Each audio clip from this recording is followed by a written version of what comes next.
যেরকম পরিচিত মানে লয়ার, তার ফলে আপনার জন্য এটা আরো সহজ। তো এই স্যাক্রিফাইসটা করে আপনি আসলে কি কি করবেন আসলে আপনার, বা কি পাবেন? আমার এখন 1 নাম্বার কাজ, বিশ্বাস করেন আর কিছু না, আমার এলাকার উন্নয়ন। ওকে। আমি এই মানুষগুলোর কাছে দায়বদ্ধ, ওয়াদাবদ্ধ, ঋণী। এই ঋণটা সার্বিক ঋণ। আমার এলাকার মানুষ একেবারে প্রান্তিক মানুষ খালেদ ভাই, হয়তো সারা বছর ও চিকিৎসার জন্য বা আগামী বছরের জমিটা নিবে সেই জন্য 50,000 টাকা জমাইছিল, ময়লা পুরানো নোট খালেদ ভাই আমার হাতে এসে দিয়ে গেছে। আপনি যদি বলেন আবেগ, এই মানুষগুলাকে আমি আমার জীবনের চেয়ে বেশি ভালোবাসি। আমার সম্মান, আমার মর্যাদা, আমাকে যতভাবে অপমান করা হয়েছিল তার জবাব আমার এলাকার মানুষ দিয়েছে। ওদের কাছে আমার ব্যক্তিগত ঋণ আছে, এই ঋণটা আমার শোধ করতে হবে। আমি আপনার আবেগটা বুঝতে পারি রুমিন। আপনাকে তো আসলে কয়েকটা ফ্রন্টে যুদ্ধ করতে হয়েছে, এটা একটা ডিফারেন্ট, মানে কখনো কখনো আপনার নিজের ছায়ার বিরুদ্ধে আপনার যুদ্ধ করতে হয়েছে। আপনি জানতেনও না যে কে আসলে আপনার লোক, কে আপনার লোক না, এখানে কে মানে কে বন্ধু কে শত্রু জানি না। জানা। কিন্তু আমার প্রশ্ন হচ্ছে, আপনি এলাকার উন্নয়নের কথা বলতেছেন, একটা এমপির কাজ কি আসলে এলাকার উন্নয়ন করা? মানে আমি তাহলে আপনি আপনি ওই পথেই কেন, মানে মানে আমাদের পলিটিক্যাল পুরো স্ট্রাকচারটা রিফর্ম না হওয়া পর্যন্ত আমার আমার আমি একা একটা সিস্টেমে বাইরে যেতে পারবো না। ধরুন ওরা তো স্বপ্ন দেখেছে যে আমি ওদের জন্য এই রাস্তাটা করব, এটা আমার কাজ হোক আর না হোক, প্রচলিত রাজনীতিতে এটাই এমপির কাজ হিসেবে ধরা হয়েছে। ল মেকিং, পলিসি মেকিং, এখানে আমি আমার সর্বোচ্চ এফোর্ট দিব, দিয়ে হয়তো আমাকে ডাবল দৌড়াতে হবে, দ্বিগুণ হয়তো দূরত্ব অতিক্রম করতে হবে, কিন্তু আমি দুটোই করব, কারণ ওটা আমার রিয়েল কাজ। আমার policy making and law making এ অবদান রাখা, সেটা যেমন আমি করব, একই সঙ্গে আমার এলাকার মানুষ, এরা আমার রক্তের সম্পর্কের চেয়েও অনেক আপন, এদের জন্য আমার করতে হবে। আমার এলাকায় এত প্রান্তিক মানুষ আছে খালেদ ভাই, আমাদের দুটো ইউনিয়ন, বিশেষ করে পাকশিমুল আর ওরাইলের গ্রামগুলো, জয়দরকান্দি, তেলিকান্দি, ফতেপুর, পরমান্দপুর, ওই দিক দিয়ে রানীদিয়া, রাজাপুর, কাকরিয়া, ধোবাজাইল, ধামাউর, আমি চোখের সামনে দেখতে পাচ্ছি এই মানুষগুলো হাঁটতে মানে ওদের রাস্তা নাই কোনো, ওরা মোটর সাইকেলে চলে। আপনার কাছে কি মনে হয়, ব্রাহ্মণবাড়িয়ার মতো একটা জেলা, যেই জেলাটাকে আমরা সাধারণত বাংলাদেশের অন্যান্য জেলার তুলনায় একটা একটা একটা একটা সম্পদশালী জেলা হিসাবে আমরা জানি, এই জেলাটার মধ্যে মানে এইটা এত পিছিয়ে থাকার কারণ কি? মানে এটা কি যোগাযোগের নাকি? ভুল এমপি, আমি একদম খোলামেলা বলি। বাংলাদেশের জন্মের পর 73 সালে আমার বাবা নির্বাচন করেন, জেতেন, বেসরকারিভাবে জয়ী হওয়ার পর পরে তাকে পরাজিত করা হয়। তারপরে এটা উকিল আব্দুল সাত্তারের হাতে এই কনস্টিটিউয়েন্সিটা চলে যায়, এবং উনি সরকারে ছিলেন 3 দফা, শহীদ প্রেসিডেন্ট জিয়া রহমানের সময় ছিলেন, বেগম খালেদা জিয়ার সময় ছিলেন, প্রতিমন্ত্রী ছিলেন, কোনো কাজ উনি করেন নাই। আমি একদম মানে খোলামেলায় বলি, দুঃখ লাগে বলতে, করেন নাই। তারপরে চলে গেল জোটের হাতে, ফজলুল হক আমিনী সাহেবের হাতে, করেন নাই। তারপরে গেল জিয়াউল হক মৃধা, সেটাও জোট। মানে আওয়ামী লীগ এবং বিএনপির নিজস্ব প্রতীকের প্রার্থী ছিল একমাত্র উকিল আব্দুল সাত্তার। উনি শেষ বয়সে গিয়ে আওয়ামী লীগের যোগ দিয়ে আরো মারাই গেলেন। তো এই হলো আমার এলাকার মানুষের ভাগ্যের অবস্থা। কিন্তু সরকারের বা রাষ্ট্র মানে সার্বিক যে উন্নয়নের যে জাল, সেটার মধ্যেও এই জায়গা কখনো পড়ে না, আসছে নাই। কারণ 15-17 বছর তো ধরেন আওয়ামী লীগ ছিল, এবং আমরা সবসময় মনে করতো যে এরা তো আমাদেরকে ভোট দেয় না, এটা তো বিএনপি অধ্যুষিত এলাকা, এদেরকে এত উন্নয়নের কি আছে। আমি তো খুলনা গেছি কয়েকবার, বরিশাল গেছি, আমি তো দেখেছি এটা বিদেশের মতো করে ফেলেছে। আওয়ামী লীগ বিদেশের মতো করে ফেলেছে। রাজশাহী আল্লাহ দেখার মতো খালেদ ভাই। আর সেখানে যখন আমি আমার এই গরিব এলাকাটাতে আসি, আমার এত কষ্ট লাগে মানুষগুলোর জন্য। কিন্তু মানে এই এলাকাটা কিন্তু অনেক উন্নত হওয়ার কথা, থাকার কথা, কারণ মানে কুমিল্লা বোর্ড হিসাবে মানে অনেক কিছুর মধ্যে অনেক গুরুত্বপূর্ণ ছিল। যাই হোক, আমরা শেষ পর্যায়ে চলে এসেছি। আমরা একটু আপনার কাছে একটু জানতে চাই যে, আমরা শুনতে পাচ্ছি মানে কোনো একটা পাখি এসে আমাদের বলে যাচ্ছে যে আপনাকে ডেপুটি স্পিকার করা হবে, আপনাকে কোনো একটা মন্ত্রী হওয়ার অফার দেওয়া হইতে পারে, বিএনপি নানাভাবে চায়, যেটা আপনি আসলে একটু বলতেছিলেন যে ঘরের মেয়ে ঘরে ফিরে আসুক, এগুলি কি আপনি পাইতে শুরু করছেন, বিবেচনা করতে শুরু করছেন, এগুলি আপনি কিভাবে ভাবতেছেন আসলে? আমি কিছুই পাই নাই। আচ্ছা, ইলেকশনের আগে পেয়েছি, আচ্ছা, ইলেকশনের পরে আর আমি ইলেকশনের আগে, জানি ইলেকশনের না। পরে। আচ্ছা, যদি আমি এরকম বলি যে আপনি যেহেতু স্বতন্ত্র, আপনার জন্য কিন্তু জামায়াত এনসিপি জোটের জায়গাও উন্মুক্ত। তো আহ, যেহেতু এইবার এসে এটা আবার খুব বেশি শুনতেছে যে এটা আদর্শের জোট না, এটা হচ্ছে একটা নির্বাচনের জোট, একটা মোর্চা, সেই ক্ষেত্রে কি আপনি ওইটা বিবেচনা করবেন যে মানে জামাতে ইসলামী এনসিপি জোট, সেইটাও আপনি না। আপনি বিবেচনা করতে রাজি না?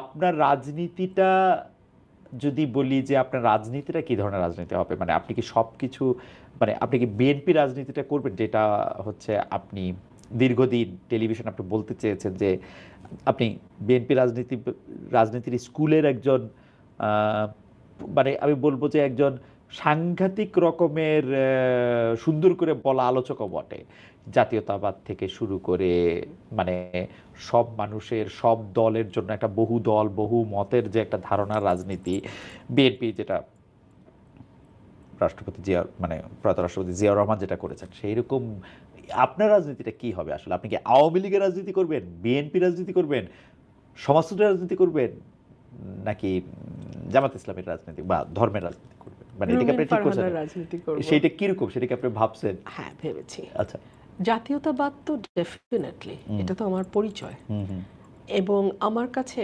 সবার আগে বাংলাদেশ, কিন্তু সবার জন্য বাংলাদেশটা খুব জরুরি। আমাদের এখন সবার জন্য একটা বাংলাদেশ করতে হবে। আমরা গত 17 বছর প্রচুর বিদ্বেষ এবং বিভেদের রাজনীতি দেখেছি। Divide and rule, divide and rule, divide on the basis of মুক্তিযুদ্ধের চেতনা, divide on the basis of কোন এলাকা। এত ডিভাইডেশন আর বাংলাদেশ নিতে পারবে না। ছোট দেশ, ঘনবসতি, সবার জন্য বাংলাদেশ খুব জরুরি। এক, দুই হচ্ছে welfare politics. Welfare politics difficult বলেই মানুষ কিন্তু ওয়েলফেয়ার পলিটিক্সের যে আইডেন্টিটি পলিটিক্সটা বেশি পছন্দ করে, বেশি চলে, বিশেষ করে আমাদের মতন দেশে, সাবকন্টিনেন্টে। হ্যাঁ, ধর্মের কার্ড বেশি চলে, জাতীয়তাবাদের কার্ড বেশি চলে। কিন্তু আমার মনে হয় যে ওয়েলফেয়ার পলিটিক্সটা নিয়ে কথা বলার খুব জরুরি সময় এটা। এবং আমি ওয়েলফেয়ার পলিটিক্সটা আমি আমার ছোট্ট কনস্টিটিউয়েন্সি দিয়ে শুরু করব, এবং আমি এই কঠিন পলিটিক্সটাকেই আমি নার্চার করব, নারিশ করব, এবং এটাকেই আমি স্টাবলিশ করার চেষ্টা করব। ওকে, আপনার কাছে কি মনে হয় যে আপনি এইটা করতে গেলে আপনার বড় চ্যালেঞ্জ কোন দিক থেকে আসতে পারে? যেমন আমরা কিন্তু যদি সাদামাটা ভাষায় বলি যে এই 15 মাসে আপনি কিন্তু অনেকভাবে আক্রান্ত হয়েছেন, সামাজিক মাধ্যমে আক্রান্ত হয়েছেন, সামনাসামনি আক্রান্ত হয়েছেন, আপনার আচরণের জন্য, আপনার বকাঝকার জন্য, আপনি অনেক গালাগালি দেওয়ার জন্য আপনি আক্রান্ত হয়েছেন, কিন্তু বেসিক্যালি আপনাকে কিন্তু আক্রমণ করা হয়েছে, আপনি আক্রমণ থেকে মুক্ত ছিলেন না। সেই আক্রমণের শিকারটা আপনি আসলে কয়েকটা জিনিসের কারণে এটা হয়েছেন, এটা কিন্তু একদম যে কারণ আপনি নারী, কারণ আপনি হচ্ছেন অনেক বেশি স্বাধীনচেতা, কারণ হচ্ছে আপনি সব মানুষের সমান অধিকারের কথা বলেন, কোনো নির্দিষ্ট জাতিগোষ্ঠী। এইটা আপনি এখন কেমনে অতিক্রম করবেন? বাংলাদেশের মানুষ তো মনে হয় আপনার বিপরীত স্কুলটাই চায়, নাকি সোশ্যাল মিডিয়া দেখলে এরকম মনে হয়? এটা মনে হয়। হ্যাঁ, এটা আমি আরেকটা জায়গায় আমার আলোচনা করেছি আমি, যে আমরা না নয়েজি পিপল দেখি চারপাশে, কিন্তু ওরা কিন্তু সংখ্যায় কম। হ্যাঁ, মেজরিটি কিন্তু আপনি দেখবেন, এই যে আমি বললাম সবার জন্য বাংলাদেশ, সবাইকে নিয়ে বাংলাদেশ, এটাই কিন্তু মেজরিটি মানুষ পছন্দ করে, কিন্তু বলে না। সুযোগ দেন, ব্যালটে কিন্তু বলে দিচ্ছে, ব্যালটে কিন্তু তারা সিদ্ধান্ত দিয়ে দিচ্ছে। সো মানুষ যারা ফেসবুকে অনেক হইচই করে, তাদেরকে দেখি বলে আমরা মনে করি তারাই বোধহয় ডমিনেন্ট ফোর্স, তারাই বোধহয় majority. But no, majority people হচ্ছে সাইলেন্ট। তারা সুযোগ পেলে তাদের মতামতটা চুপে চাপে ভোটে দিয়ে দিবে, কিন্তু অত শোরগোল তারা ফেসবুকে করবে না। আচ্ছা ফারহানা, আমি জানি না আপনি কতটুক বলতে পারবেন, আপনি এই যে ধর্ম, মাথায় কাপড় দেওয়া, আলাদা একটা চেহারা, এটাকে আপনি ভোটের মাঠে কেমনে ডিল করলেন? এবং যেখানে এখানে একজন খুবই বয়স্ক ক্লেরিক ছিলেন এখানে, যিনি খুব জনপ্রিয় ওয়াজ করার জন্য, তিনি জনপ্রিয়, তার ব্যয় জনপ্রিয়, মানে ওনারা অনেক পারিবারিকভাবেই অনেক জনপ্রিয়, এটাকে আপনি কিভাবে ডিল করলেন? মানুষ আপনাকে জিজ্ঞেস করে নাই যে মা তুমি ভোট চাইতে আসছো কিন্তু তুমি তো আমাদের মতো না, না, এরকম বলে নাই? একদম না, শিওর বলে নাই? একদম না খালেদ ভাই। এটা কেমনে সম্ভব? মানে ওইখানে তো আমরা শুনছি যে তারা না, না না না না না একদম না খালেদ মানে ভাই, আমাদের একদম বয়স্ক মা খালারাও বলে নাই। কেউ বলে নাই। খালেদ ভাই, হ্যাঁ। আমরা না আসলে ফেসবুকের ওয়ার্ল্ডে থাকতে থাকতে আমরা হ্যাঁ। মনে করি ওটা রিয়েল। হ্যাঁ। না না খালেদ ভাই, বট আইডির রাজত্ব ফেসবুকে। আমাদের গ্রামের যে সাধারণ মানুষ, গরিব মানুষ যারা, খেটে খাওয়া খাওয়া মানুষ যারা, ওরা অনেক উদার মনের, অনেক স্বচ্ছ এবং অনেক স্পষ্ট ওদের চিন্তা। ওরা কিন্তু আমাদের মতো এত কনফিউজড না। আমার যে গ্রামের ভাই খুবই মুসল্লি, যার সাদা দাড়ি আছে, মাথায় টুপি আছে, গায়ে পাঞ্জাবি আছে, উনি আপনাকে কি করে মানে মানে উনি আপনাকে বা আপনি উনাকে কি করে ডিল করলেন, বা উনি আপনাকে কি বললো ইলেকশনের সময়? ভালো, একদম খুবই স্বাভাবিকভাবে আমি ওনাকে বলেছি যে ভাই এবার ভোটটা আমাকে দিয়েন, একটু চেষ্টা করি 5 বছর, না পারলে আর আসবো না আপনাদের কাছে। এবং দিয়েছে তার প্রমাণ তো। হ্যাঁ, 17,000 ভোট পেয়েছেন আপনি। না, 1,17,18,000 1,18,000 ভোট পেয়েছেন আপনি। 46,000 মানে কত, 24,000 ভোটের ব্যবধানে জিতেছেন। 38,000 ভোটের ব্যবধানে জিতেছেন। আমার 1,18,000 আপনি ভোট পেয়েছেন, কিন্তু এটা একটা, কিন্তু আপনি কিন্তু একটা মানে কি বলে যে একটা গবেষণার, কারণ বাংলাদেশে যখন আমরা শুনতেছিলাম যে বাংলাদেশ ধীরে ধীরে আসলে অনেক বেশি মৌলবাদের নিগড়ে, অনেক বেশি ওইটার মধ্যে, তো আপনি একটা প্রত্যন্ত অঞ্চলে, যেটা বর্ণনা আপনি নিজে দিচ্ছেন, সেখানে আপনি এটা ফিল করতেছেন যে এইটা মানে আমার মনে হচ্ছে যে কোনো একজন ক্লেরিক, যে যখন পাকিস্তান আমলে ফাতেমা জিন্নাহ ভোটে দাঁড়িয়েছিলেন পাকিস্তানের প্রেসিডেন্ট পদে, আর ওইদিকে দাঁড়াইছিলেন হচ্ছে আইয়ুব খান, তো ওই ক্লেরিক বলছিলেন যে আইয়ুব খানের পুরুষ হওয়া ছাড়া আর কোনো গুণ নাই, আর ফাতেমা জিন্নাহর মেয়ে হওয়া ছাড়া আর কোনো দোষ নাই। আপনি এই দোষ কেমনে কাটাইলেন? মানে একটা মজার ঘটনা বলি। হ্যাঁ। আমি তো টিপ দেই সবসময়, তো এলাকাতেও দেই। হ্যাঁ। তো আমার সাথে একটা ছোট্ট ছেলে থাকে, ও এসে একদিন সকালবেলা আমার পা চেপে ধরছে, আম্মা পা ছাড়বো না। বলছি কি হয়েছে বল, কি কিছু করছিস তুই? না কিছু করি নাই। তো বল না, তুই কি বল না। আম্মা টিপটা দিয়ে বাইরেন না। তারপরে আমি বলছি বাবা আমি এইটাই বাবা, আমাকে এইভাবেই নিতে দে। মানুষ যদি আমাকে নেয় এইভাবেই নিবে। আমার কাজের মধ্যে দিয়ে আমি টিপ দিলাম না, এইটা যেন মানুষের মানে প্রথমে মাথায় না আসে। আমার কাজটা করতে দে, তুই দেখ মানুষ দিবে। সে তো আর আমার পাছায় না, আম্মা আপনি হাইরা যাবেন, আম্মা আপনি দিয়েন না, আম্মা আপনি দিয়েন না। কি হলো? মানুষ তো তাকালো না, মানুষ তার ভালোটা কোথায় বিশ্বাস করতে পারে সেটা সে ঠিকই বুঝলো। আপনার কি মনে হয় যে আমাদের মেয়েরা কি আপনার ফাইটটা তো সবার পক্ষে করা সম্ভব না, কিন্তু আমাদের আসলে এরকম একটা পৃথিবী করতে হবে, এরকম একটা দেশ করতে হবে যে আমাদের মেয়েদের এত কঠিন ফাইট না করতে হবে। আপনি কি এটার ব্যাপারে আশাবাদী? এটা আমার প্রায় শেষ প্রশ্ন। আমি এখনো খুব আশাবাদী না। কেন আশাবাদী না আপনাকে বলে শেষ করি। জামাতে ইসলাম 0% মেয়েকে নমিনেশন দিয়েছে। জামাতে ইসলাম এটা পরিষ্কার বলেছে তারা নেতৃত্ব পর্যায়ে নারী দেখতে চায় না, এটা তাদের দলের পলিসি না। যেই মেয়েরা এটা মেনে নিয়ে জামাত করেছে তাদের ব্যাপারে আমার পূর্ণ শ্রদ্ধা আছে, কারণ অন্তত এখানে এই ট্রান্সপারেন্সিটা আছে। যারা যাচ্ছে তারাও জানে যে তারা আমির হবেন না, সেই অ্যাসপিরেশন, আশা, আকাঙ্ক্ষা কোনোটাই তাদের মধ্যে নাই। কিন্তু আপনি যখন একটা লিবারাল পলিটিক্সের কথা বলবেন, আপনি যখন মুখে বলবেন নারী পুরুষ সমান, কিন্তু নমিনেশন দেওয়ার সময় পিতৃ কোটা বা স্বামী কোটায় 3% দিয়ে থামবেন, সেটা তো একটা মানে সাদা চোখের মুনাফেকি। এই মুনাফেকি জানলে তো আমার মতো মেয়ে যেতাম না। এই মুনাফেকিটা বাংলাদেশে বন্ধ হওয়া দরকার। আচ্ছা, এই প্রশ্নের একটা লেজও করি আর কি, সেইটা হচ্ছে যে ডক্টর মোহাম্মদ ইউনূসের সরকারের ক্ষেত্রে তো আমাদের এই ব্যাপারটা অনেক বড় আশা ছিল যে আমাদের মেয়েদেরকে আমরা মানে এই এত ফাইট এত কিছু আর করতে হবে না। তারা দুই একটা ভালো কাজও করছে, ফুটবল খেলার আয়োজনটা তারা নির্বিঘ্ন হইতে দিছে, কিন্তু এমন অনেক কিছু করছে বা অ্যালাউ করছে যেটা আসলে চিন্তাও করা যায় না। মানে এইটা উনি কেমনে অ্যালাউ করলেন, ডক্টর ইউনূস বা তার সরকার এটা কেমনে অ্যালাউ করলো, কিসের জন্য? মানে দেখেন, আপনি বিএনপির বা জামায়াতের তো পরে গিয়া ভোট চাওয়ার ব্যাপার আছে, ওদের এটা কোন দিকে হাওয়া এটা বোঝার দরকার আছে। ওদের কি হয়েছিল? উপদেষ্টা তো আর ভোট দিতে যাবে না, ওদের কেন এত পপুলিস্ট হইতে হইলো? আমরা যত সহজে আজকে বলে ফেলছি ওরা ভোট দিতে যাবে না, এটা কি শুরু থেকেই তাদের মাথায় ছিল কি না এটা কিন্তু আমরা জানি না। আমরা জাস্ট অ্যাজিউম করছি যে আমরা মুখে অনেকবার বলছেন আমরা মুখের কথা বিশ্বাস করব না, যাই বলুক। আচ্ছা, মুখে তো আরো অনেক কথাই বলছে। হ্যাঁ, তো ওনাদের ভেতরে কি আসলে আদতে কি ইচ্ছাটা ছিল আমরা জানি না, কারণ আমরা 10 বছর 5 বছর চিরজীবন এগুলো শুনেছি। 2 হচ্ছে গভর্নমেন্টের ভেতরে ফোর্স কাউন্টার ফোর্স হয়তো থাকে। আমি তো গভর্নমেন্টের জীবনে ছিলাম না, আমার সারা জীবনে বিরোধী দলের রাস্তা দিয়ে হাঁটতে হয়। এইবারও তাই। আচ্ছা, তো এখন ফোর্স কাউন্টার ফোর্সে কোন ফোর্সটা ভেতরে গিয়ে জয়লাভ করেছে আমি জানি না। 3 হচ্ছে আমি তো এটা ভাবতেই পারি যে এরকম একটা আনঅফিশিয়াল একটা শক্তিকে মাঠে রাখতে চেয়েছিল সরকার, তাদের সুবিধা মতো যখন তখন মাঠে নামানোর জন্য, যেভাবে ইচ্ছে ব্যবহার করার জন্য। বেঁচে ফারহানা, আমাদের আর কোনো প্রশ্ন নাই, কিন্তু আমি একটা মানে আপনাকে একটু 30 সেকেন্ড একটু বলতে বলি।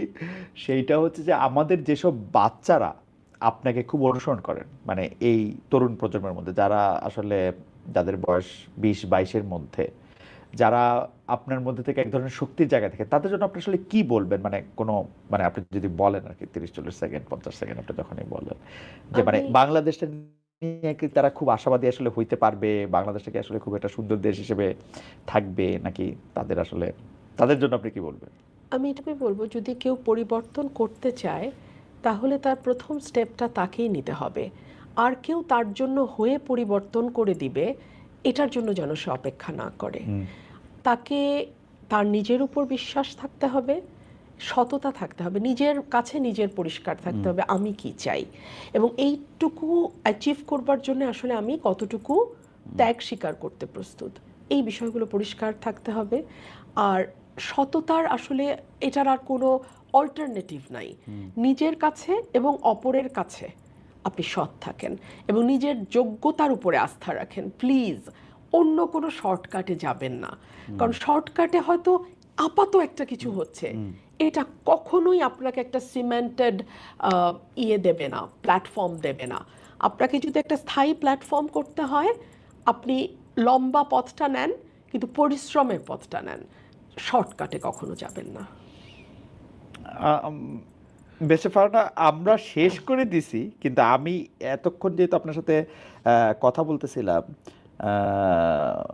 সেজন্য আমি এদেরকে ছাড়া আর দেখি নাই, আমাদের মানে মন্তব্যগুলি একটু দেখি না আমরা, একটু আপনি যদি একটু অনুমতি দেন তাহলে একটু মন্তব্যগুলি একটু দেখি।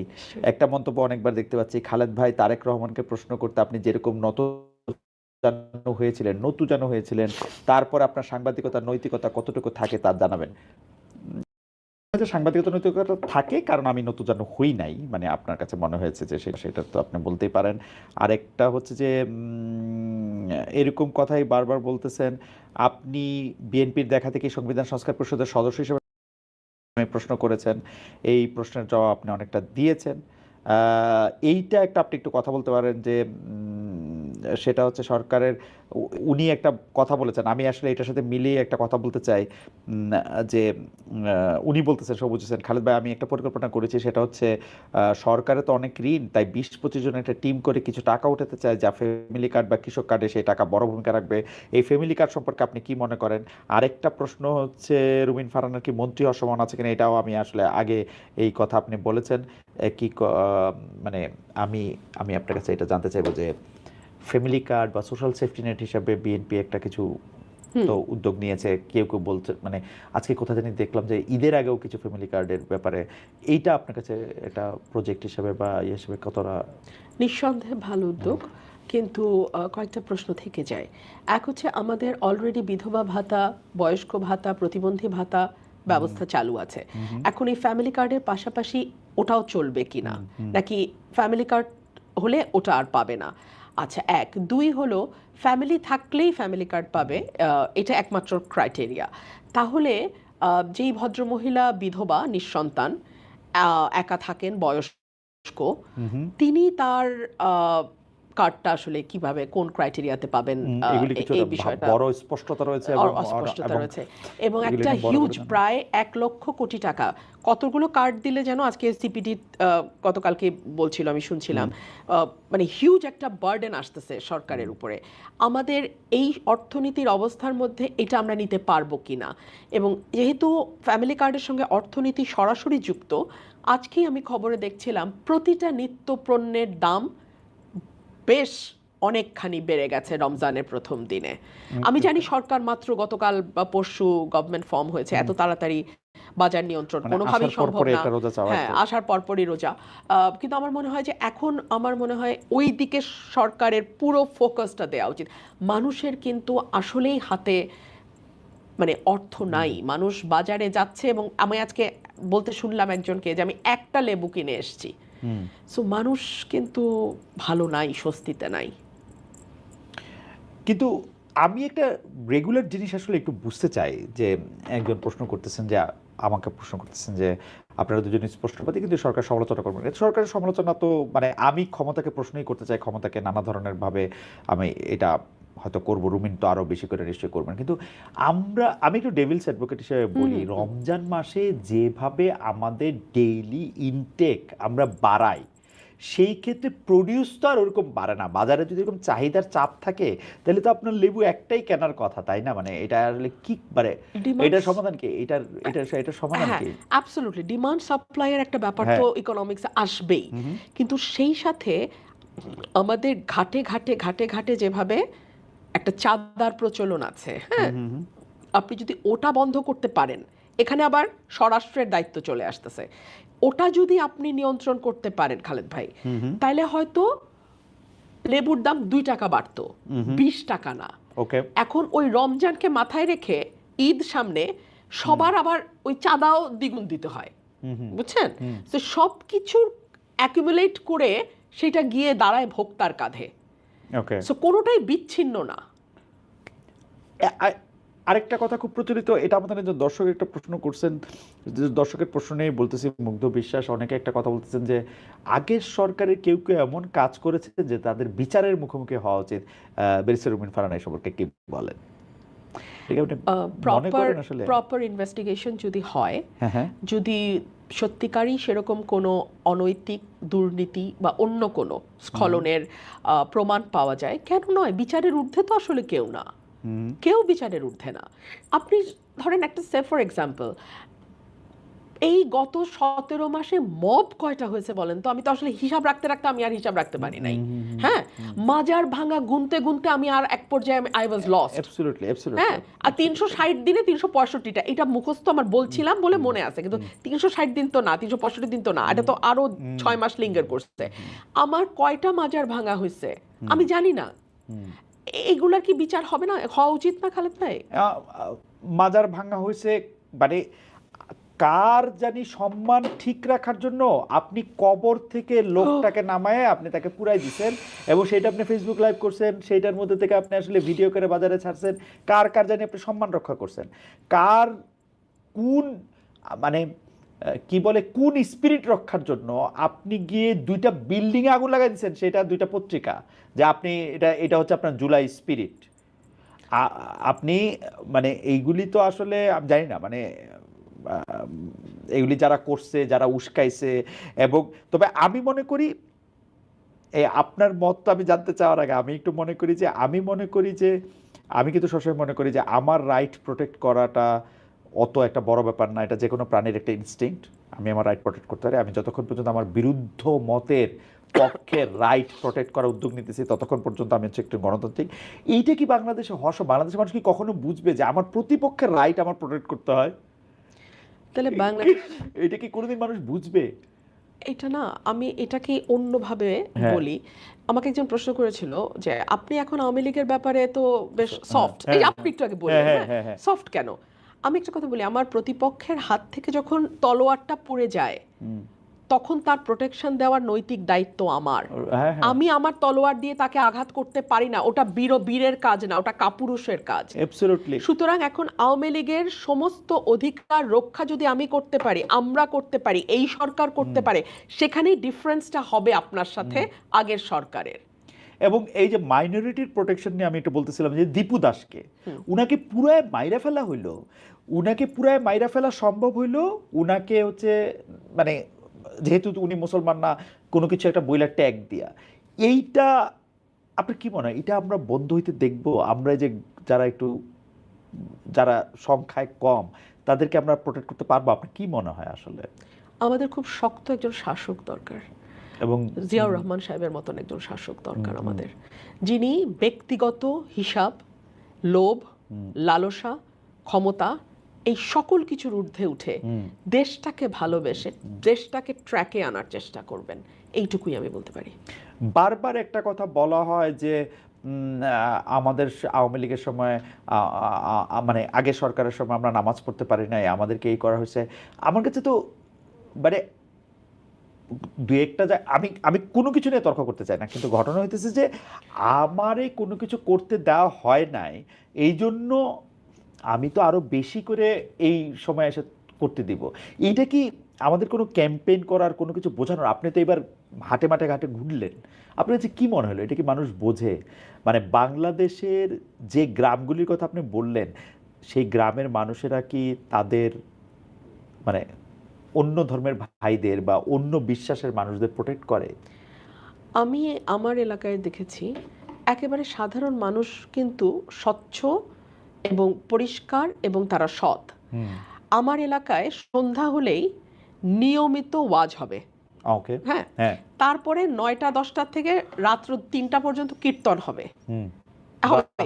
আওয়াজ করে, একেবারে আওয়াজ করে। আমার বাসা থেকে তো আমি বল্লাবাড়ির কীর্তন প্রতিদিন শুনি এবং আমার খুব ভালোও লাগে। রাত্র 2টা 3টা পর্যন্ত কীর্তন হবে। আর এই যে আপনার ওই অক্টোবর মাস থেকে শুরু হবে ফেব্রুয়ারি পর্যন্ত বাউগান মেলা। গত বছর মেলা বন্ধ করছিল, আমি গিয়ে পিটায়া মেলা আবার শুরু করেছি। সো মানে ওখানেও আমাকে চিৎকার করে মানে লাঠি হাতে যেতে হয়েছে, এন্ড আই ওয়েন্ট দেয়ার। ওকে, তো আমি মেলা আমার এখানে কোনোভাবেই বন্ধ হতে দেব না। মেলাও চলবে, ওয়াজও হবে, কীর্তনও হবে। হাফিজুল ইসলাম শাওন উনি বলতে মন্ত্রণালয়ের পররাষ্ট্র মন্ত্রণালয় ভারত আর আমেরিকার নিয়ন্ত্রণে কথাটা, আমি যদি মানে এটা নিয়ে আপনার মন্তব্য, আমার মন্তব্য আমি করি, যদি খলিলুর রহমান মানে ইন্ডিয়া বা আমেরিকার লোক হয়ে থাকেন, আমি এইটার জবাবদিহি দাবি করি হচ্ছে ডক্টর মোহাম্মদ ইউনূসের কাছ থেকে। কারণ ডক্টর মোহাম্মদ ইউনূস এটা ইন্ট্রোডিউস করছেন ওনারে, এবং উনার ছেলে সেটা ওনার জানা উচিত ছিল, এবং উনার এটা বোঝা উচিত ছিল হাই রিপ্রেজেন্টেটিভ ফর রোহিঙ্গা, তারপরে গিয়ে হচ্ছে যে নিরাপত্তা উপদেষ্টা যেটা দরকার। মানে আপনি কি মনে করেন আসলে এই যে এই প্রশ্নটা আমি ইচ্ছা করলে এড়াই যেতে পারতাম, কিন্তু এটা আসলে একটা প্রশ্ন, তাই না? মানে খুবই গুরুত্বপূর্ণ প্রশ্ন। মানে কেন, এবং এইটা যদি হয় তাহলে তো আমাদের কপালে দুঃখ আছে। আরেকটা হইল যে আপনি কোন রাজনৈতিক দল করবেন কিনা, অনেক প্রশ্ন আসছে সেটা, এটা যদি আপনি এটা বলেন যে আপনি একটা আলাদা রাজনৈতিক দল করার ইচ্ছা আপনার আছে কিনা? আপাতত নেই। এইটার কারণটা একটু বলবেন যে আপনি কেন রাজনৈতিক দল না করে একটু ইন্ডিভিজুয়াল জায়গা থেকে জিনিসটা আপনি চিন্তা করতেছেন? আপনি এলাকার আপনার কথা শুনেও কিন্তু আমার কাছে মনে হচ্ছে আপনার চোখের সামনে আপনার গ্রাম, আপনার কনস্টিটিউশন এটা ভাসতেছে। এটা কারণটা কি, মানে মাত্র আসছেন সেখান থেকে ওদের কথা খুব জলজল করবে, মানে সারা দেশের প্রেক্ষিতে আপনি কিছু করতে চান না? এই মুহূর্তে না। কেন না, আমি আপনাকে বলি, 5ই আগস্টের পর আমরা অনেক স্বপ্ন দেখেছিলাম একটা নতুন ধারার রাজনীতি, তাই না? কি দেখলাম? চাঁদাবাজিতে গিয়ে সেটা শেষ হলো। 10 লাখ টাকা চাঁদাবাজি, না দিলে মব, তৌহিদি জনতা গিয়ে মেয়েরা মাথায় ওড়না দিল না এটা নিয়ে চেঁচামেচি, এটাতে তো দেখলাম আমরা, তাই না? আমি আপনাকে বলি, দেশে আজকের এই অবস্থার পেছনে আমাদের আত্মীয় স্বজনদের অনেক দায় আছে, এটা আমি সবসময় বলি। কিরকম? শিক্ষিত মধ্যবিত্ত বলতে যেটা বোঝায় কালচার্ড এডুকেটেড মিডল ক্লাস, তারা একটা বড় অংশ ব্রেইন ড্রেইন হয়ে দেশের বাইরে চলে গেছে। নাই, আমার পরিবারে আমি আর আমার আম্মার বয়স 90 আর আমি, সেই যে গত 60-70 বছর ধরে তারা বিদেশে পাড়ি জমানো শুরু করলেন শীতের পাখিরা, ওনারা কিন্তু আর দেশমুখী হলেন না, ওখানে ওনারা নিরাপদ জীবনযাপন করছেন। এখন বাংলাদেশে যারা রাজনীতিতে আসতে চাচ্ছে বিশেষ করে, তাদের ওই ভয়াবহ লোভের ক্ষুধা, ওই আগুন আমার পক্ষে মেটানো সম্ভব না। ওই দলের পরিণতি আরেকটা এরকমই হবে। ও সুতরাং আমি ভাই আমার এলাকার মানুষকে নিয়ে ওদের জন্য আমি কাজ করতে চাই। আমার অত বড় স্বপ্ন না, আমার স্বপ্ন ছোট। পাঠকদের প্রশ্ন থেকে এইটা একটা প্রশ্ন, এটা আমার মনে এই প্রশ্নটা ছিল যে শিক্ষা ব্যবস্থা বা পাঠ্যক্রম, পড়ার বই এভাবে শেখানো হইতেছে, এইটা আপনি কিরকম দেখেন? মানে এটা তো একটা মেসিভ সংস্কার হওয়া দরকার, কিন্তু আমরা দেখতেছি যে এইটা সংস্কার হওয়ার সময় এটাকে একটা পলিটিক্যাল লেন্সে দেখা হচ্ছে, মানে 2026-এর লেন্সে না, এটা যুক্তির লেন্সে না, এটা পলিটিক্যাল লেন্সে, মানে যেই সরকারের যখন যেটা তখন মানে মনে হইতেছে আমার এটার সামনে আনা দরকার, আমার এটাকে গ্লোরিফাই করা দরকার, এটাই করাচ্ছে। আপনি কি মনে করেন এর থেকে মুক্তি পাবে বাংলাদেশ? মানে এই সরকারকে এটার দিকে মনোযোগ দিবে? মানে শিক্ষামন্ত্রী একজনকে করা হয়েছে, তার সম্পর্কে সবচেয়ে বড় কথা তিনি দৌড়ায় দৌড়ায় নকল ধরতো, কিন্তু পুরো শিক্ষা ব্যবস্থা করেই করেন, মানে শিক্ষা ব্যবস্থা আপনি যেটা শিখলেন যে কি শিখতেছে, পাঠ্যক্রমের অবস্থা বা আমরা যেগুলি পাঠ করতেছি তো ভয়াবহ অবস্থা। এইটা আমাদের এই সরকারকে ফেসবুক দিকে তাকিয়ে দেশ চালালে চলবে না। ওকে, হ্যাঁ, পপুলিস্ট অ্যাপ্রোচের দিকে গেলে হবে না। আমার মনে হয় দেশে এখনো শিক্ষা ব্যবস্থা নিয়ে যারা কাজ করেন, অভিজ্ঞ এক্সপার্ট আছেন, ওনাদের সঙ্গে বসে পুরো কারিকুলামটা রিভিউ করা দরকার। পুরো শিক্ষা, যেমন আমি, আমার যেহেতু বাসায় কোনো শিক্ষার্থী নাই, আমি বলতে পারবো না, কিন্তু আমার কর্মীরা অনেক সময় বলে যে আপা কিছু তো পড়ে না, ও সারাটা দিন ঘুমায়, কালকে নাকি পরীক্ষা, একটু মোবাইলে কি দেখে, পরদিন গিয়ে পরীক্ষা দেয়, মোবাইল ছাড়া নাকি আজকাল বাচ্চারা পড়াশোনা হয় না। সো এইভাবে তো আসলে আপনি বিশ্বমান তো দূরের কথা, আপনি তো জাতীয় মানই শুদ্ধভাবে বাংলা, ইংরেজি বাদ দিলাম, ইংরেজি হয় না, শুদ্ধভাবে বাংলায় 4টা লাইন একটা বিএ পাস করা ছেলে লিখতে পারে না। আমি লিখতে দিয়ে ধাক্কা খেয়ে আপনাকে বলতেছি না, আমি আমি আমি তো সাংবাদিকতা লোক হিসাবে আমার তো দেখছি যতদিন এটা লেখার ছিল 3টা শুদ্ধ বাংলা বাক্য পরপর লিখতে পারে এরকম লোকের সঙ্গে, তাই না? কোথায় দাড়ি দেয়, কোথায় কমা দেয়, আমি কিছু বুঝি না, অর্থ দাঁড়ায় না। তো আমার মনে হয় পুরো ব্যবস্থাটা আবার আমাদের ঠান্ডাভাবে ঢেলে সাজিয়ে শুরু করতে হবে। যে ডিম ভাজি এগুলো নিশ্চয়ই জরুরি, ডিম ভাজি জানতে হবে আপনাকে, জীবনে চলতে হলে খাওয়া দাওয়া করতে হবে, কিন্তু ওইটা যেন আপনার শিক্ষা ব্যবস্থার ফোকাস না হয়। না, আমি আপনাকে আসলে আরো অনেকক্ষণ আগে শেষ কথা বলে তারপর দর্শকদের এটা আমি আসলে ভালো দেখতে পাচ্ছিলাম না, পরে দেখার পরে তারপর অনেকগুলি প্রসঙ্গ আপনার কাছে, কিন্তু বাংলাদেশের দর্শকদের অনেক রকম অনেক বিষয় নিয়ে আসা আছে। আপনি সারা দেশের একটা দল করবেন কিনা, আপনি বিএনপিতে আবার যোগ দিবেন কিনা, আপনার আসলে পলিটিক্যাল ভবিষ্যৎ, আপনি শিক্ষা ব্যবস্থা নিয়ে আপনি কি মনে করেন, আপনি ধর্ম ব্যবস্থা নিয়ে আপনি কি মনে করেন। আমার শেষ প্রশ্ন দর্শকদের এই প্রশ্ন থেকে এটা করা, মানে দর্শকদের প্রশ্ন থেকে শেষ প্রশ্ন, সেটা হচ্ছে যে আপনি কি মনে করেন আসলে মানুষে মানুষে যেটাকে আমরা হারমোনি বা একটা এটাকে কি বলবো, পারস্পরিক সৌহার্দ্যবোধ আনতে হলে আসলে কি করতে হবে? মানে আমি আর আপনি তো অবশ্যই ডিফারেন্ট, মানে আমি রংপুরের, আপনি ব্রাহ্মণবাড়িয়ার, আপনি মেয়ে আমি ছেলে, ওরকমভাবে নানাভাবেই তো আমাদের পার্থক্য করা যায়। আপনি একটা ধর্ম বিশ্বাস করতে পারেন, আমি আর একটা ধর্ম বিশ্বাস করতে পারি, এটার মধ্যে আসলে এই সৌহার্দ্যটা কেমনে হবে? মানে আমরা এতজন মানুষ মানে মিলবো কি শর্তে? আমাদের প্রথম শর্ত হচ্ছে আমরা প্রত্যেকে বাংলাদেশি, আমরা বাংলাদেশের নাগরিক, নাগরিক হিসেবে আমাদের প্রত্যেকের কিছু দায়িত্ব আছে, আবার কিছু অধিকারও আছে। আপনি আপনার অধিকার তখন পুরোপুরি বুঝে পাবেন যখন আপনি আপনার দায়িত্বটা করবেন। মানে এখানে আমি এভাবে বোঝাতে চাইছি যে প্রতিটি নাগরিক যদি তার অধিকার সম্পর্কে সচেতন হওয়ার সাথে সাথে তার দায়িত্ব সম্পর্কেও সচেতন হয়, তাহলে আমার মনে হয় আগামীর বাংলাদেশ করাটা আমাদের জন্য আরেকটু সহজতর হবে। যখন জামাত বিরোধী দলে আসনে এবং ইতিহাসের এই প্রথমবারের মতন জামাত বিরোধী দলে বসেছে, যথেষ্ট সংখ্যক আসন পেয়েছে, আপনার কি মনে হয় যে বিএনপির জন্য আগামীর পথ চলাটা কতটা স্বাচ্ছন্দ্যময় হবে অথবা কতটা কণ্টকাকীর্ণ? ধন্যবাদ আপনাকে, যারা শুনছেন আমার শুভেচ্ছা অভিনন্দন। অবশেষে বিএনপি সরকার গঠন করলেন এবং জামাত প্রধান বিরোধী দল। সত্যিকার অর্থে একটা বিরোধী দল যদি স্মার্ট বিরোধী দল থাকে তাহলে দেশের জন্য মঙ্গল, সরকারের জন্য সরকারের যদি অন্যরকম কোনো ইচ্ছা থাকে সেটার জন্য হয়তো অমঙ্গল, কিন্তু দেশের জন্য মঙ্গল। তো জামাত বিরোধী দল কখনো এর আগে ছিল না, তো কতটা স্মার্ট হবে তার কাজে বোঝা যাবে, কাজ শুরু করার আগে বোঝা যাবে না। তবে মনে হয় যে তারা সত্যিকার ছায়া সরকার গঠনে সক্ষম হবে এবং তারা যত না গঠনমূলক সমালোচনা করবে তার চেয়ে বেশি তাদের টার্গেট অনুযায়ী সমালোচনা করবে। এই টার্গেট সমালোচনাটা কিন্তু, টার্গেট আপনার আলটিমেটাম দেওয়াটা কিন্তু দেশের জন্য, জাতির জন্য মঙ্গলকর নয়। এটা আমার কাছে মোটা দাগে মনে হয়। টার্গেট সমালোচনা বলতে ঠিক যদি একটু ব্যাখ্যা করতেন, টার্গেট সমালোচনা। টার্গেট সমালোচনা জামাতকে উপরে ওঠার জন্য যে কোনো ভাবে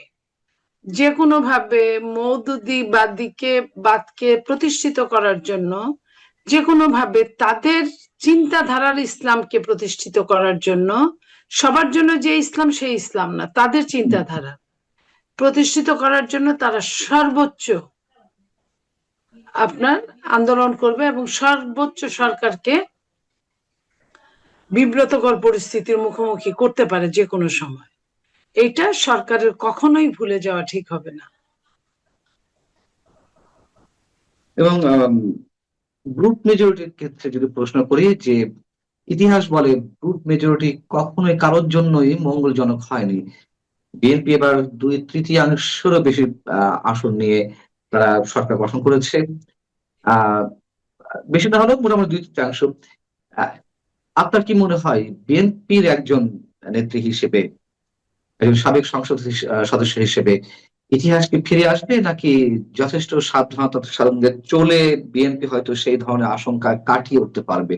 দেখেন, বিএনপির এখন যিনি কর্ণধার, উনি অনেকটা সাফারিং এর মধ্যে দিয়ে ওনার ব্যক্তি জীবন, দলীয় জীবন এবং পারিবারিক জীবনকে অতিবাহিত করেছেন, যেটা চিন্তা করা যায় না। সেই জায়গা থেকে সাধারণ মানুষের জন্য না, একটা মানুষ মারা গেলেও সে নিজে চলে গেল, যারা আত্মীয় স্বজন আছে 10 দিন 5 দিন কান্নাকাটির পরে সেটা একটা সময় মনকে প্রবোধ দেওয়া যায়, কিন্তু একটা মানুষ বছরের পর বছর বিদেশে এইভাবে থাকা একটা বিরাট ব্যাপার, বিরাট কষ্টের ব্যাপার। এবং না পাওয়ার যে বেদনা, যে দুঃখ, যে দুর্দশা, সবগুলোই তাকে পোহাতে হয়েছে। সেইখানে উনি এই জিনিসগুলো উনার মনে থাকবে। আমার মনে হয় উনি যাদের উত্তরসূরি, আমার মনে হয় ওনার মনে থাকার কথা। এবং সেটা মনে থাকলে উনি 2/3 কেন, আরো যদি বেশি হয়, সম্পূর্ণই হয়, তারপরেও জনগণ যে ক্ষমতার উৎস, এই কথাটা উনি ভুলার কথা না। কারণ শেখ হাসিনা দুর্দান্ত প্রতাপে দেশ চালিয়েছে, 2/3 না, প্রায় পুরাটাই তার নিজস্ব সরকার দিয়ে চালিয়েছে। তার সময় বিরোধী দল ছিল নামমাত্র বিরোধী দল, ড্রয়িং রুমের বিরোধী দল। সেই বিরোধী দলকে নিয়ে দেশ চালিয়েছে। উনি যা বলেছেন মোটের উপর সবই কাজ করেছে। সেই শেখ হাসিনাকে পালিয়ে যেতে হয়েছে। ইতিহাস কাউকে ক্ষমা করে না, এবং ইতিহাস থেকে যারা শিক্ষা নেয় তারা সবচেয়ে বেটার কাজ করতে পারে। আমার ধারণা জনাব তারেক রহমান সাহেব, উনি অবশ্যই এই শিক্ষাটা নিয়েছেন এবং ভালো কাজ করবেন। কিন্তু আপনি তো আশাবাদের কথা বলছেন, আবার আমাদের অভিজ্ঞতা তো বলে যে ইতিহাস থেকে কেউ শিক্ষা নেয় না, এটাই ইতিহাসের চরম শিক্ষা। এটাও সত্যি, বিশেষ করে তৃতীয় বিশ্বের দেশগুলো ইতিহাস থেকে শিক্ষা নেয় না, এবং তাদের এই শিক্ষা না নেওয়ার অনেক কারণ আছে। কারণ তাদের অপরিমিত ক্ষমতা থাকে তাদের হাতে, যে ক্ষমতা অক্ষয় অব্যয় তারা মনে করে, এবং প্রাথমিক দৃষ্টিতে ওরকমই মনে হয়। তারপরে যখন ধরে, ওই যে বলেন না যে আল্লাহ ছাড় দেয়, ছেড়ে দেন না, তো এই যে ধরে, তখন কিন্তু আর ছাড়া পাওয়া যায় না। তো এইটা বুঝতে হবে যে যারা এই জিওপলিটিক্সে হ্যান্ডেলিং করেন, তারা কিন্তু -2 ফর্মুলাকে বাস্তবায়ন করার জন্যই করেছেন, এবং এটার যে কোনো মূল্যে যে কোনো সময় তারা তাদের জিনিসগুলো যাতে একদম সত্যতে পরিণত হয়, এই জন্য কিন্তু তারা যে কোনো পন্থা অবলম্বন করবেন। আমার কাছে মনে হয় যে এই ইতিহাস থেকে তারা নেন নাই বলে ইতিহাস তাদেরকে ছেড়ে দেন নাই। এবং তারেক রহমান সাহেব যদি ইতিহাসের কাছ থেকে নিশ্চয়ই উনি ভালো কিছু করবেন। না, আমার প্রশ্ন হচ্ছে যে প্রথমেই সাধারণ মানুষ খানিকটা হলেও ধাক্কা খেয়েছে, খুব বেশি ধাক্কা নয়, 2-1 মন্ত্রী হিসেবে যারা ঢুকেছেন সরকারের, যথেষ্ট বিতর্কিত ব্যক্তি হিসেবেই তারা চিহ্নিত। এবং এই প্রশ্নটা আপনার কাছে করা বিব্রতকর কিনা আমি জানি না। আপনাকে নিয়ে অনেক অনেক ধরনের কথা ভাবছিলেন যে আপনি হয়তো বিশেষ কোনো জায়গায় স্থান অর্জন করে নেবেন বা আপনাকে রাখা হবে। সেই জায়গা থেকে কেউ কেউ হতাশ হয়েছে, আবার ডক্টর খলিলুর রহমান মতো মানুষকে, যিনি চরম বিতর্কিত, বিএনপি যার পদত্যাগ দাবি করেছিল, তাকে পররাষ্ট্র মন্ত্রণালয়ের মতন গুরুত্বপূর্ণ স্থানে নেওয়া হয়েছে।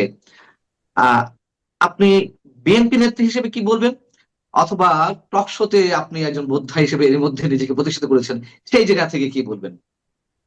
দেখেন, আমি যেটা বলবো সেটা হলো যে খলিল সাহেবকে কেন নেওয়া হলো, এটা আমার কাছে মনে হয় যে এটা লোকালের উপর ডিপেন্ড করে না। এটা খলিল সাহেবকে যে অনেকটা আপনার বাধ্য হয়ে নিতে হয়েছে, এটা এই সরকার, বর্তমান সরকার আপনার যখন ইলেকশন নিয়ে তারা দিচ্ছিল ইন্টারিম গভর্নমেন্টকে, তখন থেকেই ওনারা বলছিলেন যে 3 জন মন্ত্রীর মধ্যে একজন খলিলকে পদত্যাগ করাতে বাধ্য করার জন্য।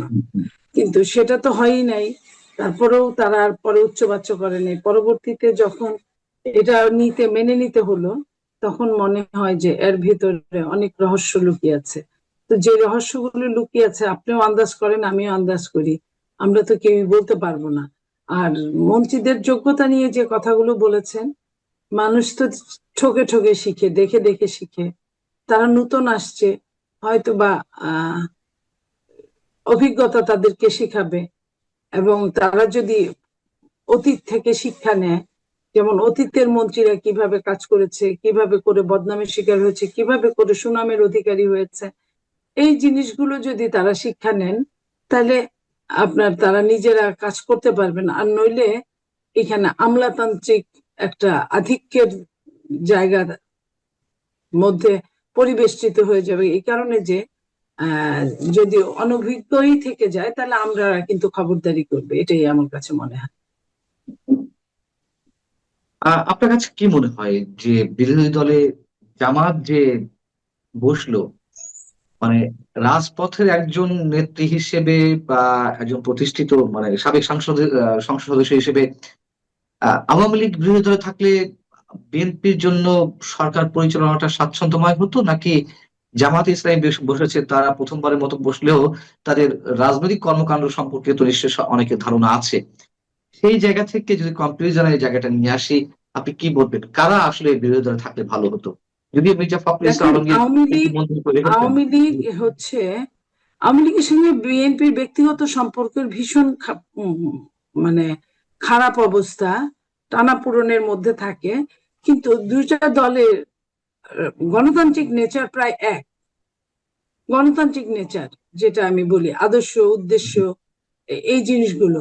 কিন্তু এখন যারা বিরোধী দল, তাদের গণতান্ত্রিক নেচার এক না। তারা কিন্তু গণতন্ত্রকে ধারণ করে না।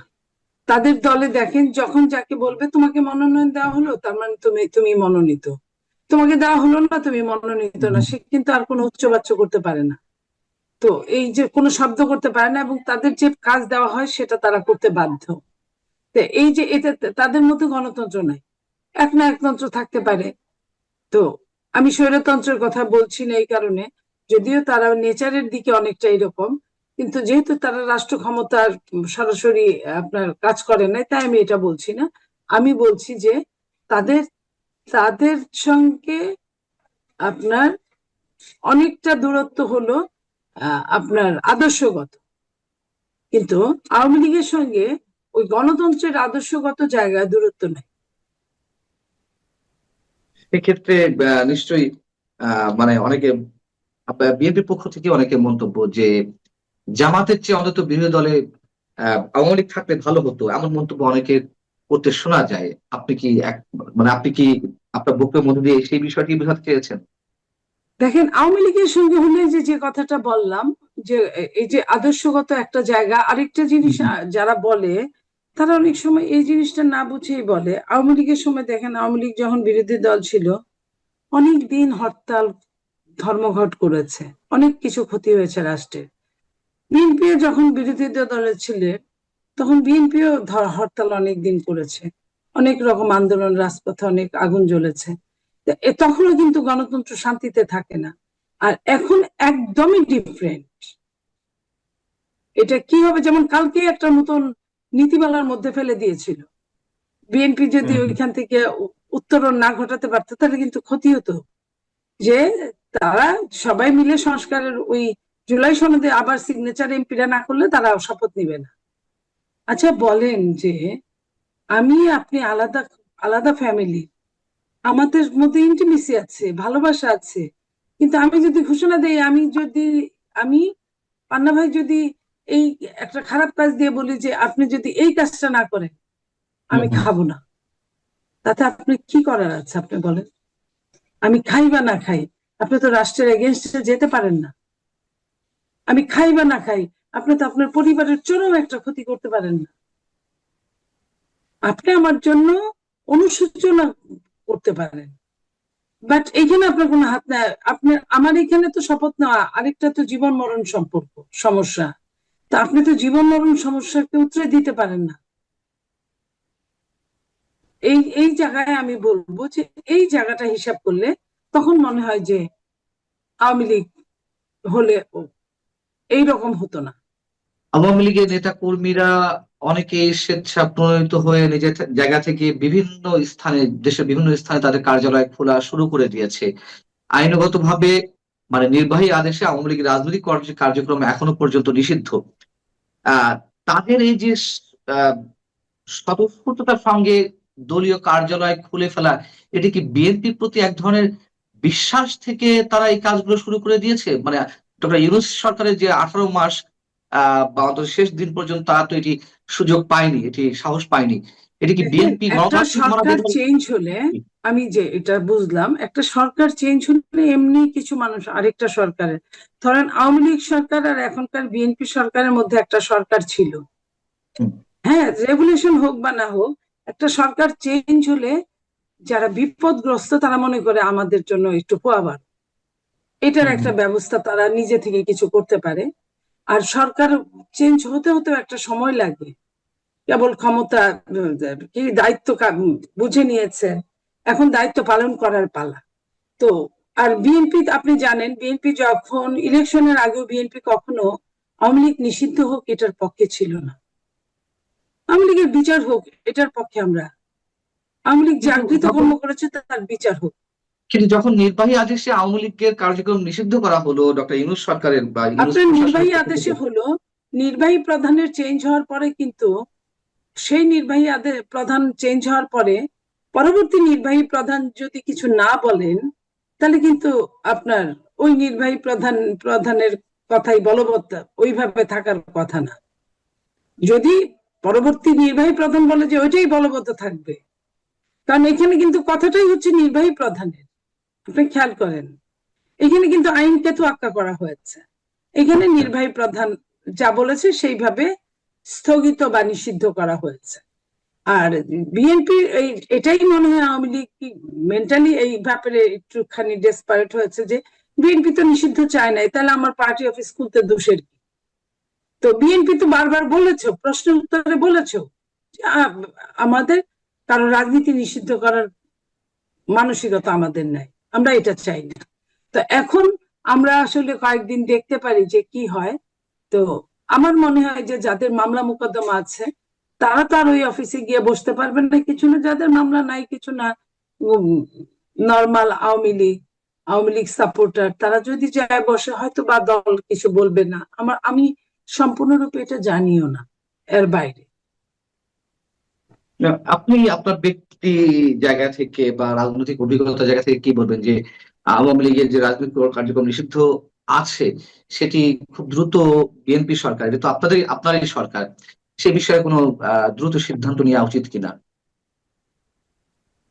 আমি মনে করি যে একটা, যেমন ধরেন আপনার এই কথায় মনে হলো যে আমাদের চেয়ারম্যান সাহেব কয়েকদিন আগে একটা নির্বাচনী বক্তব্যে উনি বলেছেন যে সাধারণ আওয়ামী লীগ যদি ফিরে আসতে চায় তাহলে আমাদের কোনো বাধা থাকবে না। আপনি নিশ্চয়ই শুনেছেন। তো তার ছেলেমেয়েরা যদি রাজনীতি করতে চান তাহলে আমাদের কোনো নিষেধাজ্ঞা থাকবে না। তো এই যে এটার মানে কি? এটা তো কিন্তু এটার পরে এনসিপি জামাত এটা নিয়ে বেশ কথা বলার চেষ্টা করেছে, কিন্তু উনি ওনার জায়গায় স্থির থেকেছেন। তো আমার মনে হয় যে এটাই ঠিক, উনি যেটা বলেছেন ওটাই উনি হয়তো রাখবেন। অনেক অনেক ধন্যবাদ নীলুফা চৌধুরী মনি আপনাকে আমাদেরকে সময় দেওয়ার জন্য। আপনি ভালো থাকবেন। আপনার জন্য এখনো পর্যন্ত শুভকামনা অবশ্যই সবসময় জানাই। তারপরে জি, যিনি যারা হেল্প করতে শুভকামনা চাচ্ছেন, করে হয়তো তারা আপনি সব সময় করে। আমার আসলে আমার তো কিছু হবে না, দেখা যাবে যে আপনাদের এত শুভকামনা চাইতে চাইতে